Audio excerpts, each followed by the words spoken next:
الخالق و جل جلالہ وہ ذات ہے جو مخلوق کو عدم سے وجود بخشنے والی ہے، یعنی کچھ نہ سے کچھ کرنے والا۔ اللہ تعالیٰ وہ ہے خالق کے روپ میں جو کچھ نہ سے پیدا کرنے والا، یعنی عدم سے کچھ وجود میں لانے والا، اور دوسری بات انہیں بغیر کسی نمونے اور مثال کے پیدا کرنے والا۔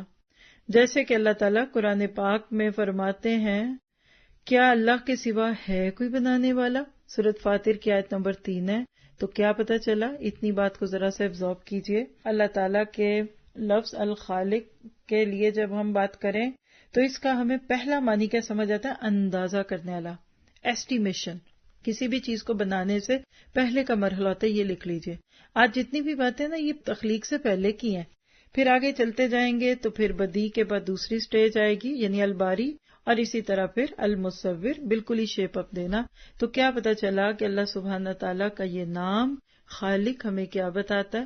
اس کو آپ ایک مثال سے سمجھ سکتے ہیں کہ جیسے کوئی گھر بنانا ہو، کوئی بہت بڑا ٹاور بننا ہے یا کوئی بہت بڑا پروجیکٹ ہے، تو سب سے پہلے اس کی پلاننگ کی جاتی ہے۔ پہلے پلان کیا جاتا ہے، اس کے لیے آرگنائزیشن ہوتی ہے، پورا پیپر پہ ہوتا ہے، فلور پلان کہہ لیجئے، یہ کچھ، یہ ساری کیفیت جو ہے یہ الخالق میں ہے۔